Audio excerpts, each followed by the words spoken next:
అందరికీ నమస్కారం. స్త్రీ శక్తి ఆంధ్రప్రదేశ్లో ఉచిత బస్సు ప్రయాణానికి పెట్టిన పేరు.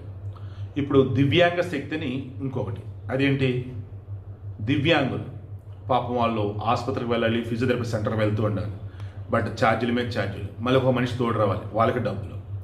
ఇప్పుడు ఆంధ్రప్రదేశ్ ప్రభుత్వం ఈరోజు స్టార్ట్ చేసింది. ఏపీలో ఉన్నటువంటి దివ్యాంగులు ఎవరైతే ఉన్నారో, నాకు తెలిసి 12,70,000 మంది అనుకుంటా, వాళ్ళందరికీ ఇక నుంచి ఆర్టీసీ బస్సులలో ఉచిత బస్సు ప్రయాణం.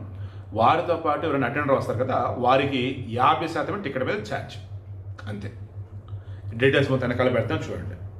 ఏపీ ప్రభుత్వం ఏం చేస్తుందంటే దశల వారీగా అందరికీ సంక్షేమాన్ని అందిస్తుంది, అందరికీ ప్రభుత్వ ఫలాలు అందేలా చూస్తుంది, అందరికీ కూటమి ప్రభుత్వం అంటే మంచి ప్రభుత్వం అనేలా చేస్తుంది అనటానికి one of the best example కూడా ఇది. నేను ఎప్పటి నుంచి అనుకుంటాను, ఈవెన్ ఆడవారికి ఉచిత బస్సు ప్రయాణం నాకు అస్సలు నచ్చలా, చెప్పాను మీకు అది కూడా.